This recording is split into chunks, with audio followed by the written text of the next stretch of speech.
नमस्कार, मी आनंद बाबूराव घोणसे, श्री योगेश्वरी देवी माध्यमिक विद्यालय देवनी या शाळेत सहशिक्षक म्हणून कार्यरत आहे।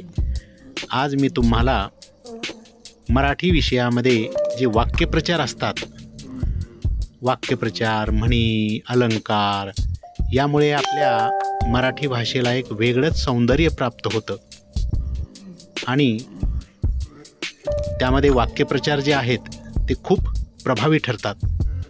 म्हणून फक्त डोळे या अवयवावर आपण 30 वाक्यप्रचार पाहणार आहोत।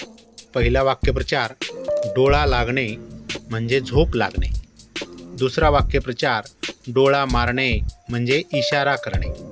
तिसरा वाक्यप्रचार, डोळा चुकवणे म्हणजे गुपचूप जाणे। चौथा वाक्यप्रचार, डोळे येणे म्हणजे नेत्रविकार होणे। पाचवा वाक्यप्रचार, डोळे जाणे म्हणजे दृष्टी गमावणे। सहावा वाक्यप्रचार, डोळे उघडणे म्हणजे पश्चाताप होणे। सातवा वाक्यप्रचार, डोळे मिटणे म्हणजे मृत्यू पावणे। आठवा वाक्यप्रचार, डोळे खिळणे म्हणजे एकटक पाहणे। नववा वाक्यप्रचार, डोळे फिरणे म्हणजे बुद्धी भ्रष्ट होणे। दहावा वाक्यप्रचार, डोळे दिपणे म्हणजे थक्क होणे। 11वा वाक्यप्रचार, डोळे वटारणे म्हणजे नजरेने धाक दाखवणे। 12वा वाक्यप्रचार, डोळे विस्फारणे म्हणजे आश्चर्याने पाहणे। 13वा वाक्यप्रचार, डोळे पांढरे होणे म्हणजे भयभीत होणे। 14वा वाक्यप्रचार, डोळे भरून येणे म्हणजे रडू येणे। 15वा वाक्यप्रचार, डोळे भरून पाहणे म्हणजे समाधान होईपर्यंत पाहणे। 16वा वाक्यप्रचार, डोळे फाडून पाहणे म्हणजे आश्चर्याने निरखून पाहणे। 17वा वाक्यप्रचार, डोळे लावून बसणे म्हणजे वाट पाहत राहणे। 18वा वाक्यप्रचार, डोळे झाक करणे म्हणजे दुर्लक्ष करणे। 19वा वाक्यप्रचार, डोळ्यांचे पारणे फिटणे म्हणजे पूर्ण समाधान होणे। 20वा वाक्यप्रचार, डोळ्यात प्राण आणणे म्हणजे आतुरतेने वाट पाहणे। 21वा वाक्यप्रचार, डोळ्यात धूळ फेकणे म्हणजे फसवणूक करणे। 22वा वाक्यप्रचार, डोळ्यात तेल घालून बघणे म्हणजे लक्षपूर्वक पाहणे।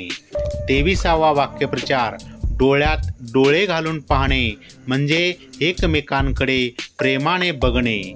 24वा वाक्यप्रचार, डोळ्यात सलणे किंवा खुपणे म्हणजे दुसऱ्याचं चांगलं न बघणे।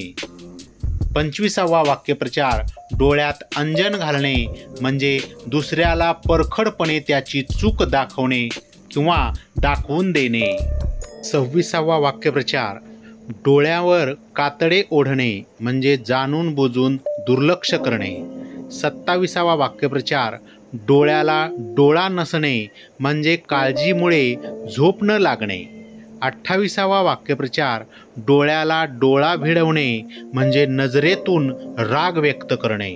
29वा वाक्यप्रचार, डोळ्याला डोळा न देणे म्हणजे अपराधी भावनेपोटी एखाद्याच्या नजरेस नजर न मिळवणे। 30वा वाक्यप्रचार, दुसऱ्याच्या डोळ्यातलं कुसळ दिसणे पण स्वतःच्या डोळ्यातलं मुसळ न दिसणे म्हणजे दुसऱ्याची छोटीशी चूक दिसणे पण स्वतःची मोठी चूक न दिसणे। अशा प्रकारे आपण आज डोळे या अवयवावर आधारित 30 वाक्यप्रचार पाहिले। कदाचित ह्या वाक्यप्रचारांचा अर्थ किंवा वाक्यप्रचार माझ्या दृष्टीने थोडे बदल झाले असतील, परंतु हे वाक्यप्रचार आपल्याला अभ्यासासाठी उपयोगी पडणार आहेत। धन्यवाद।